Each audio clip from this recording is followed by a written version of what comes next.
Hi, everyone. Hi, everyone. This is Mary Lurson, Executive Director of the NAMM Foundation. And we are here on Facebook Live and also recording for our podcast, Talking at Music Education. And you just won't believe who's here with me. I am here with Artie Kornfeld, who was the music promoter of the Woodstock Festival, but is also a legendary songwriter, producer, music promoter. Welcome, Artie Kornfeld. Yeah, I'm what did I miss? I'm the co-creator, the sole producer, and the guy who put the movie and record deal together 4 days before the concert. So, and that too. Well, yeah. And well, I had a lot of experience. I knew people in the business. My first record was '58. Yeah. Well, we're going to get to all the details about Woodstock, and I've got some lousy. questions about okay. that. But I really want to. I was fascinated by your bio that you started out as actually a classically trained trumpeter. Oh yeah, I was all-state first-year solo in the 10th grade. And where was that? In North Carolina. In North Carolina. Yeah. So you came out of a pretty good music program in school. Well, when I you? lived in New York, they came out. My father was a policeman in Brooklyn, where I come from. And then we moved to a place in Long Island, and like Levittown. Everybody knew about Levittown. And they came out with a program for $1 a month. You got an instrument and a lesson every month. And I wanted to be a drummer so bad. And they were out of drums, and all I had left was one cornet. And I picked it up, and I was gone. I was gone. I was gone into playing trumpet. It was great. It's a great trip, being a trumpet player. But you know what? I got mononucleosis. I couldn't play for like a year because it had after effects. And I had an old Rafael Mendez. And Rafael Mendez, if you know Spanish classical stuff, he was the best.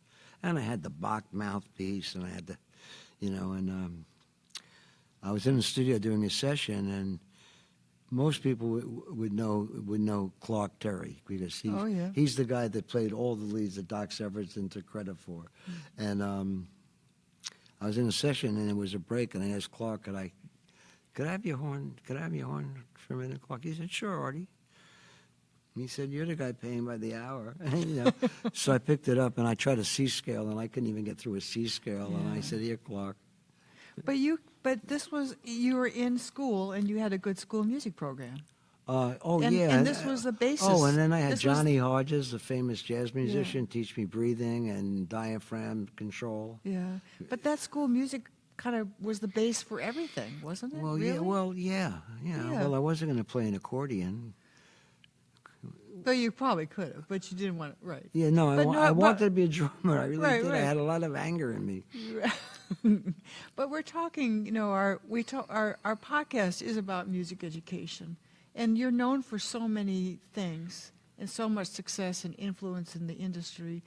But here's one of the first stories of music in your life is that you were in a good school music program. Yeah. And you had a chance to start that way. Yeah, and also on my own, I would practice 3 hours a day. Because it was a passion. You felt the passion. Yeah, I love playing the trumpet, yeah. So how far did it take you? You were in the all honors band in high school? After I made all-state, Yeah. first chair solo, that's hard. If you start out at fourth chair and you go to third chair and then you go to second chair and then you go to first chair and then you go to solo. It's a long climb if it's a big symphony. And I got really good at it. I could play all the songs that I heard on the radio. I couldn't match, Bunny Berrigan. I couldn't match Harry James. I was nowhere near that level, but I could match any senior and junior, obviously, because I was only a sophomore. Mm-hmm. Well, that's wonderful. Do you remember any teachers you had in that time period? Well, Johnny Hodges, if you look, he's in the Jazz Hall of Fame. Well, yeah, absolutely. And he was a sax player, but I just got him to teach me breath control. Yeah. Should have told me birth control, huh? We won't go there. That's not the topic of this podcast. Oh, okay. That's good. You never know what's going to come out. You never know. So really good bass training as a child? You got lucky. You were in a place where there was music education. You got and I lived, and also, so I could see the new rock bands and the new rock acts. I got a job selling soft drinks when I was 13 in the Charlotte Coliseum.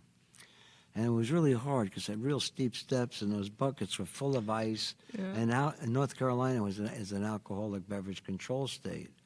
So people would come with a bottle, and so all I stocked was mixers because I had it down. And yeah, I always made the most bread because these people were drunk, and they'd give you anything. They didn't even look at what they said. Keep the change on a 50, just to get a bottle of, Schweppes, And meanwhile, you were hearing all the best music. Oh of the day. yeah. A miracle happened. Where I became a rock and roller, and why this happened, is my dad was a New York City policeman. He turned down sergeant because he couldn't moonlight and have 2 jobs, and he had to have 3 to support us the way he wanted to support us. And wow, I drifted off thinking of my dad. Well, and he worked hard for you. Oh, right? Yeah. And my mother is the founder with Vernon Jordan of the Freedom Rides. And actually, in my book, there's a letter from the Congress for Racial Equality about my mother that they sent every member of CORE, where they basically said every Afro-American owes a big kiss and a thank you to Shirley Kornfeld because she pushed integration into college ahead 20 years. That is so interesting. And then she founded Save the Whales and Save the Greyhounds. So that I'm getting that was very influential in your life. Oh yeah, well yeah. Hugely in terms of, and I'm talking about Woodstock now, in terms of being a moment of social change and a moment of social cohesion and a moment of social identity, right? Well, I don't know. It was almost like I was groomed, but I was pushed. It's like I'm in North Carolina. I wasn't that religious, really, because my dad worked too hard to be involved in temples and stuff like that. I got bar mitzvahed. I'm Jewish, and I got bar mitzvahed because for my grandfather, Mm-hmm. And it was amazing because we were broke, and all these people came down from New York, and I didn't really go to temple. I really reject. I was a friend of John Lennon for about a year, and I sort of agree with him about religion. Although I'm a firm believer in a power greater than myself, definitely. Right. It's just form of religion. Right. Yeah, It's well, not such a pal. Religion for pay to pray. I don't believe in pay to pray. Right. Yeah.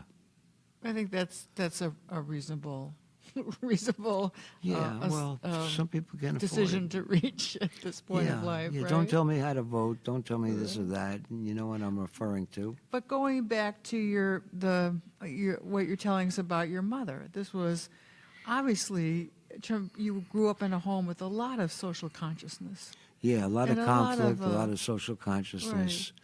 Right. And it's interesting. We're going to come back to that a little bit when we talk about Woodstock. But I want to ask you, when you were, again, coming up in your life, having access to music education, hearing all the best sounds of the era when you were helping everybody have a good time in this music hall, right? When did the songwriting bug hit you? How did you just with these 75 Well, I had a songs? I had a trumpet, and I couldn't afford to have anything else, and it was really hard to write rock on a trumpet. Oh, I'll tell you what got into rock. My dad was at the bus station for some reason at 3 a.m, and there was a big, heavy-set Afro-American man sitting there, and my father brought him home. And I woke up in the morning, and there was Fats Domino sitting in our dining room. Oh, heavens. Yeah. As it turned to be, I got to help Muddy Waters when he was in trouble, and Little Richard wanted me to do a documentary on him, and I got to know all those guys because that roots, which was down south, but it was also from Chicago, the blues, and I love Buddy Holly, But that was later in their life. This is when Fats Domino just came home. Your dad brought. Oh no, Fats Domino. I think I was 12 years old when I met Fats. Your dad brought home Fats Domino. Oh yeah. And how many people can say their dad brought home Fats Domino? No, my dad was. He was probably the most giving human being I've ever met. Yeah, that's remarkable. So Yeah. did he stay? He stayed till he was 88. At your house? No, in Fats- life. In life. But how long was he with you when you were How long did he stay with your family? For a couple nights? To get Oh his- no, I get stayed. back I on stayed his with feet? my. Did he? Oh, he stayed 2 days. Just to get himself together and Yeah, get back on right, his feet. right. So then he was an influence for the guitar and other things. No, Blues, this is the no? music that I heard in North Carolina in the Okay, 50s, you know. okay. And I Yeah. was hearing Arthur Smith and the Crackerjacks, and then you started to hear a little bit of the Carl Perkins stuff, you know, creeping in. Yeah.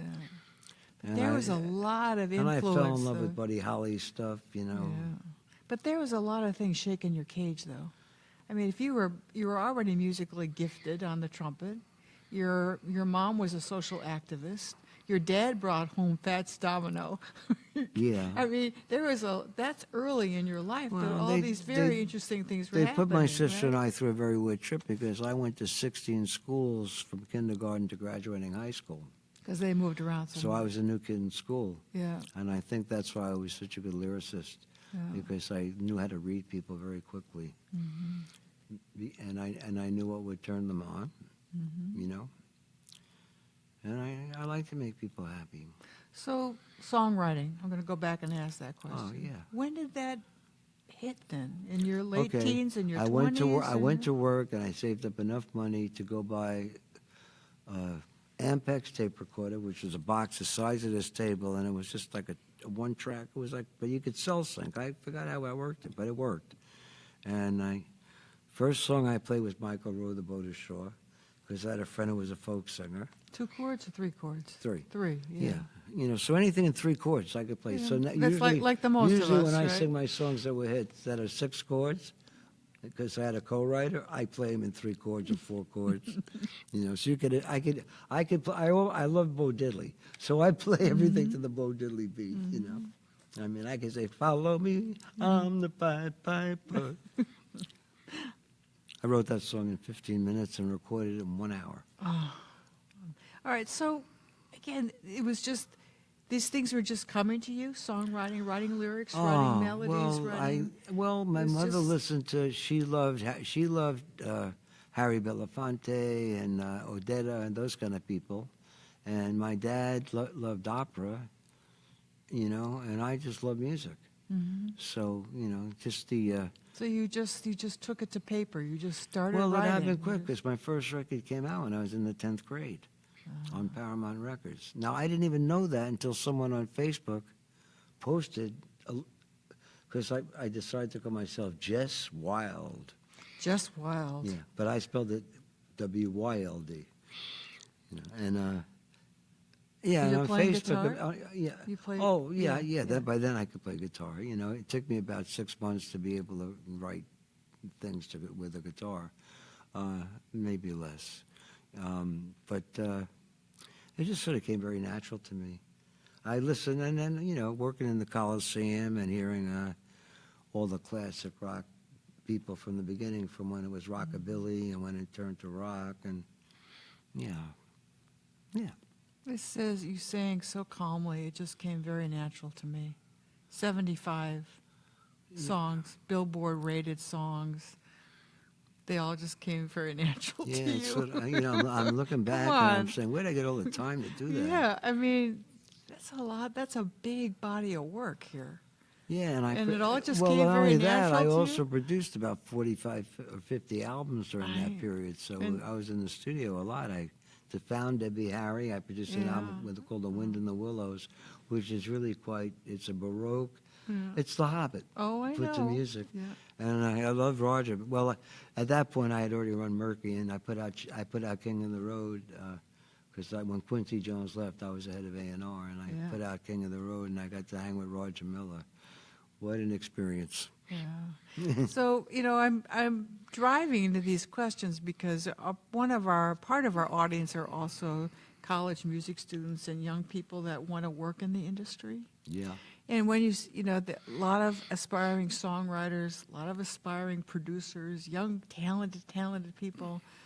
And, you know, we always try to share with them, with someone that's achieved as much as you have. You said it all came naturally. But I think, you know, you had good music training early. Well, You had also, I was also a reader. I would be reading 3 books a week. When Christmas came around, or Hanukkah, whatever, people would give me books as presents. So you're curious. You were very committed and Yeah, curious. and it didn't matter what I read, and I got into listening to, Juan Carlo Menotti, who wrote operas in English. The Medium. The and- Consul. Yeah, right. I sang in that opera. Really? Yes. I won't sing it for you now, though. Oh. I was the only one in the opera that got to leave the And country. I know what you're talking about because I listened to his stuff so much. He fascinated The only me. one in the country that got to leave the country was my character. And the lead character stuck her head in an oven at the end. Yeah, a very right, weird right. opera. I know. That's a long time back. I mean, you're lucky because I only heard it. I didn't see it. I never got to see it. Yeah, it was it's not like today. very if I- dark opera. Yeah, well, But cool music. I enjoyed the it. music was a little dark too. Actually, Well, when the lead character sticks her head in the oven at the end. yeah, that's a little, Yeah, it's a But little, in Dead Man's Curve, it came true. When I put that in, Brian Wilson was writing with me, and when I put in the accident, and then, 2 years later, what I wrote in Dead Man's Curve happened to Jan Berry, may his soul rest in peace, Yes, who I love absolutely. very much. Yeah.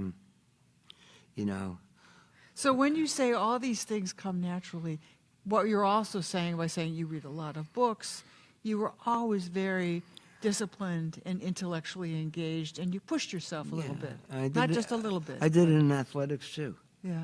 I did. I led it in 5 sports in high school. I was a really good pitcher in college. I was the president of my class in college. And you were number one in your college class, you said. No, I wasn't number one because I didn't graduate. I left. But you were number one somewhere. Oh well, right? no. When I left Adelphi University on Long Island, and I wanted to do international law. I felt it coming. What's coming now? And so American University had one of the top 3 In D.C., absolutely. international law schools. Yeah. And they had a program, and I already had all these credits. And they had a program that if you did a semester, you can get credits towards your bachelor's, and you could also get credits towards your law degree. So I did a semester, but during that period, I really couldn't afford to live in Washington, so I started to work in the snack bar, and there was this heavy-set girl who used to sit in the corner with a guitar case open and sing, and people were funny, and it was Cass Elliot. Oh. So I met Cass Elliot when she was about 18. And it's weird because I wound up being very involved with the Lovin' Spoonful and John Sebastian. And they were friends. It was just so strange, the circle. I said, remember the song, May the Circle Be Unbroken? Absolutely, Right. yeah. Yeah. It's really just, you know what? It's God's will. Well, and a little bit of hard work, my friend. A lot of hard work. Okay, this is what I was kind of Yeah. trying to pull out of you. You say, oh, it just came natural, but all the story, that everything you've said up until now has been a tremendous amount of personal initiative. You have been really out there working it and being a part of it and being open to people and engaging with other people and engaging with ideas. So I'm just, again, we're talking to other young people who might want to have a life in music or do their creativity or write their songs. Right. And it is a gift, but it's a gift we have to use and Right. work, right? Yeah, it did work. I mean, I'll tell you an extreme. Just playing basketball against Roslyn High School on Long Island, I had to guard Michael Crichton, who wrote the Andromeda Strain and all this. Didn't he? He wrote the Andromeda Strain. I think so. Well, And he was big. yeah. So I did a terrible job guarding him. I played Brooklyn street ball, so watch out for your knees and your ribs when you come by me. Well, we have to get to the heart of our conversation, and I have a list of questions about Woodstock. Sure. Okay? Yeah.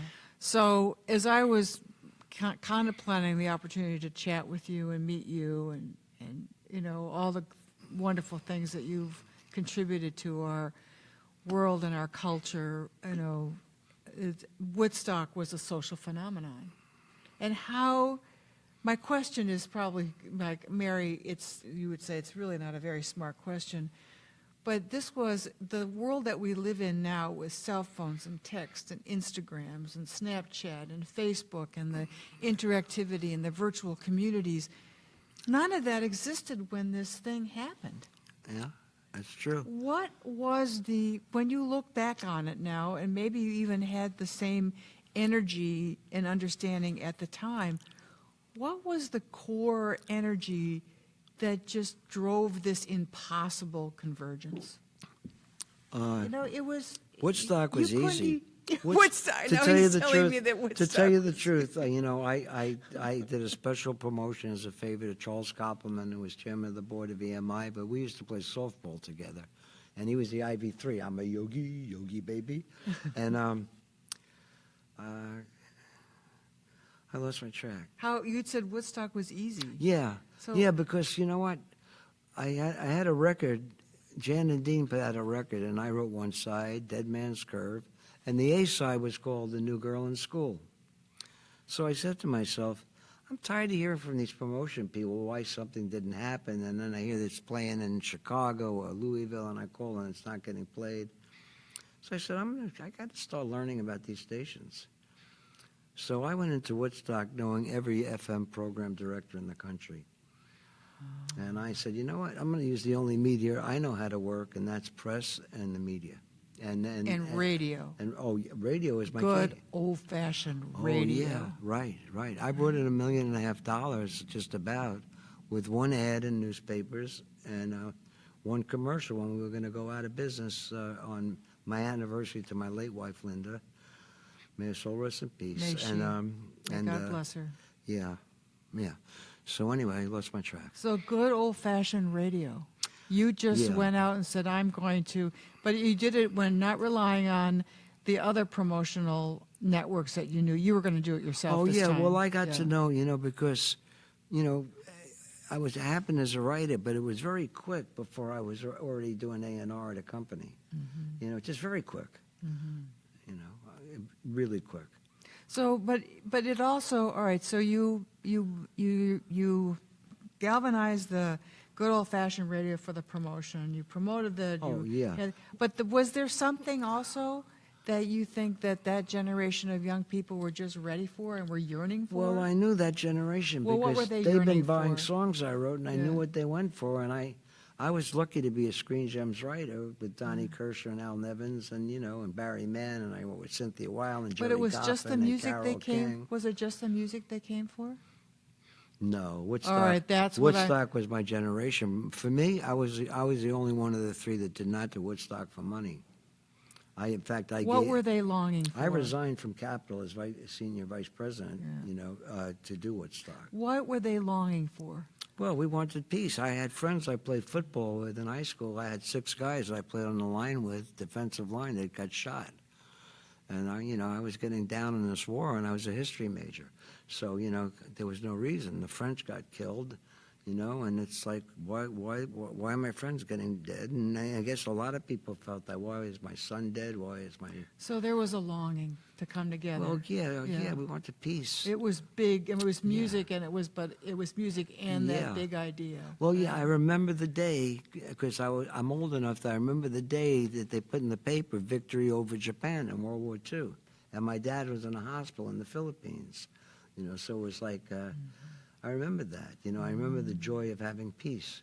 And all of a sudden, we were thrown in, for what I thought were, totally bogus, commercial reasons and political reasons. And So for that, so you were it was a protest to me, Woodstock. It was come together, let's the war babies, we are the largest generation in history because it was the war babies. And let's show them that we can unite and we do have some power. And it still resonates through our generation. I mean, I was a little bit younger than you, but not much. And I was just coming into my teens at the time of Woodstock. I graduated from high school in '71. So when I graduated in 60, right? Not far, No, not 11 far off. No, and 11 years. And I, just young enough and just sort of old enough to have those feelings and know that it was going on and understanding the music and loving the music, but feeling it in my gut, why it happened.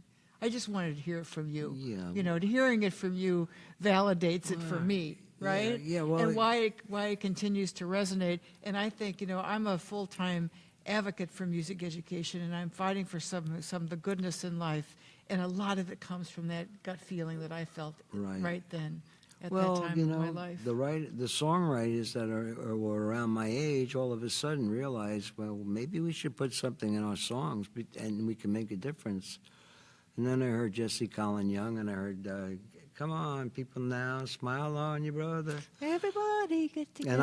And I knew Barry McGuire, and I knew the writer Steve Sloan, you know, then the Eve of Destruction came out, and I grew up with Paul Simon, and the Sounds of Silence, you know, was miraculous, you know, and Bob Johnson, who produced, who did that, he's the one who did Johnny Cash and San Quentin, you know, and wrote all those songs with his wife.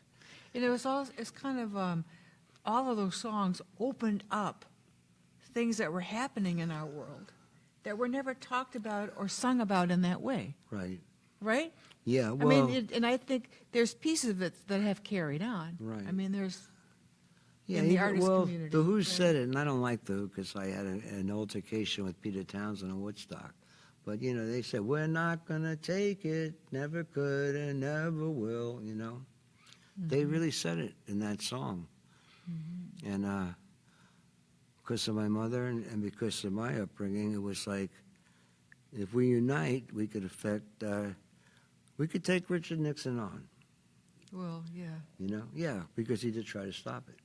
Yeah, it was trying to be stopped. And, you know, and I had stuff planted in my office, things like that. Yeah. Well, you know, I think that you started out by saying, well, Woodstock was easy. Well, like you said, writing songs, 65-plus songs Well, was natural. I'm comparing it to the day I had to accept my daughter had died at 16. I know. Woodstock was easy compared to that. I agree with you. But to tell you the truth, you know, I agree with honestly, you. getting Tracy Chapman and breaking the color barrier at FM radio with Fast Car and taking a folk song to #1 on the rock charts, no record company, Charles Kaufman told Elektra, Jack Holzman, "We don't want you to call one station, Artie's going to handle it." And I never promoted for anybody. And the guys who worked for me said Woodstock was not your best promotion. You know, Fast Car by Tracy Chapman was. And then I realized the sociological implications. So, well, I was aware of it the whole time. But you know, Artie, to sit with you here is such a privilege for me, and I thank you for this conversation. But you have done some very difficult things in your life, right? I mean, being able to, you say it's natural, you say it's the easiest thing I've ever done. But at the end of the day, there were obstacles in all these things that you had to do. Are you kidding? What I'm saying is that we yeah. appreciate the intensity and the commitment that you brought to these enterprises. And I hope that there's a part of you that feels very good about your contribution. Yeah. Well, Yeah. you know, it's not. It's so big and it's historical now. It's not a music business thing. It's in all the history books, and they start teaching it in America in the 7th grade. Right. It's in all the books. Yeah. So, you know, in reality, Michael and I and the other 2 partners that helped us start it, you know, and the crowd, and we actually did make world history. You did, Artie. Yeah.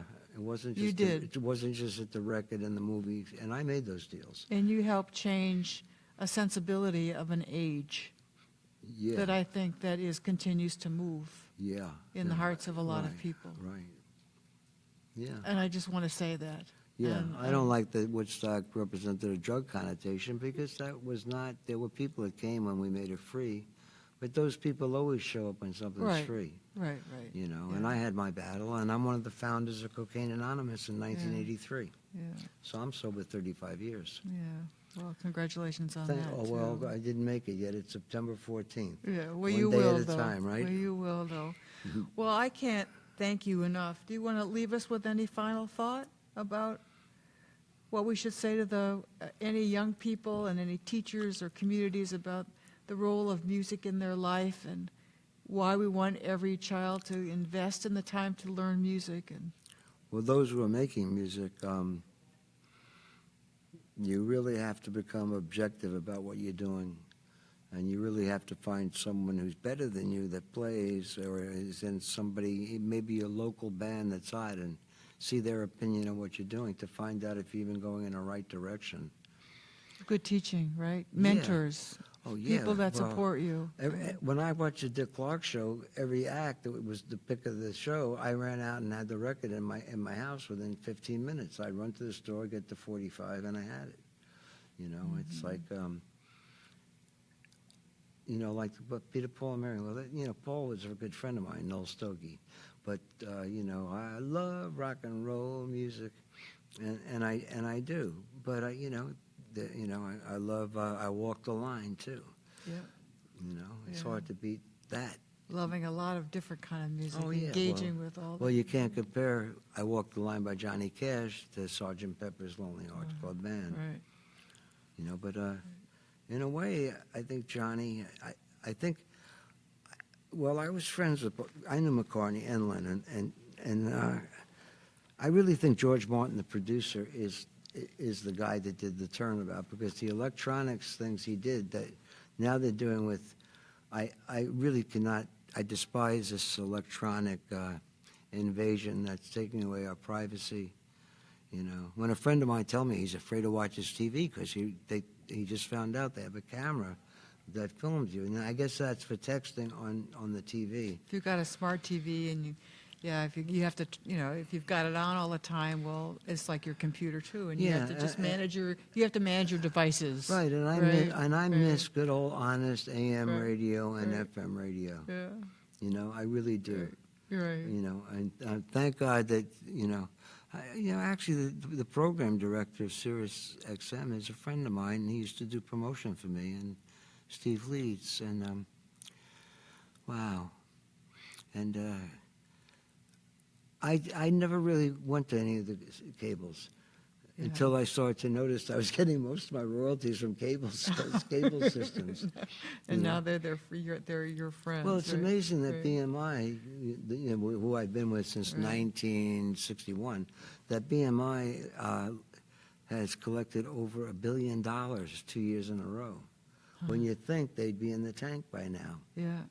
Yeah, well, I think they solved that problem early on, and they've been very smart about that. Well, you know, a hit song's a hit song, and that's gonna Yeah. make you money for life. Like Yeah. the Pied Pipe I wrote in 1963, Mhm. and that song still comes in. It actually sometimes pays my mortgage payment for the year. Hallelujah. Just that one song. Remember that, all you future songwriters. Well, Just I've remember taken my that. groups. I've given a lot of free concerts. Yeah, we know. When I ran Mercury, I mean, the companies used to freak. Why are you taking them a push act and showing them free to, you know, someone would say a rich guy up in the Catskills is throwing a bean, you know? Yeah. And, you know, and I didn't do drugs before Woodstock. I really didn't. I smoked a little marijuana, and that was it, you know? Yeah. So it was a shock to me because I was exposed. And Michael and I were from the same neighborhood in Brooklyn, New York, and we didn't know each other because he was younger. And it's just amazing. It's just amazing to look at the picture. I'm glad I lived the years I lived. I feel for the kids because I don't know where the world's going. Well, I understand what you're saying, but I also have great faith in our kids. I have a 25-year-old daughter.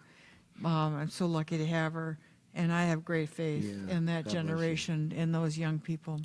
Well, I think Artie Kornfeld and I could go on and talk about philosophy and life. They did ask me to speak at the Sidwell Friends School in Washington. Wonderful. And they voted me the best assembly the SUNY school ever had. Wow. You know, I'm not surprised. Well, I was, you know, these kids were smart. Yeah. Because I take questions. I do 3 hours when I speak. So then you should remember that, and remember that's why I feel well, so I couldn't answer positive. their questions. They were too smart. I feel very hopeful because of who these kids are. That's why and I like feel, to speak colleges and even high schools. because it gives something Oh, back I to you. I spoke to a group of Alzheimer's patients. You know, if anybody calls and they need me, that's my job. And I think we should end our conversation on that very generous comment that you made. Yeah. Artie, thank you. Yeah, it was real. It may sound like BS. No, it didn't. You know. It sounded real to me. Yeah, it is real. So I thank all of you for joining us for this remarkable conversation with the legendary Artie Kornfeld. Well, thank you so much. And thank you that we could have a cup of coffee together. Yeah. Sitting here at the Summer NAMM in Nashville, Tennessee. And you'll be here, we'll be recording this and posting it to our podcast, Talking at Music Education, where we have a chance to talk to such people as Artie, who share his stories, his history, his commitment to a creative life and a life in music and all that you've contributed. You didn't ask me what was it like hanging out with John Lennon. Let's do that the next time. Okay. Okay? For our next conversation with Artie Kornfeld and for many more at Talking at Music Education, thank you for joining us. Thanks, Artie. Thank you. The pleasure was all mine. That was fun.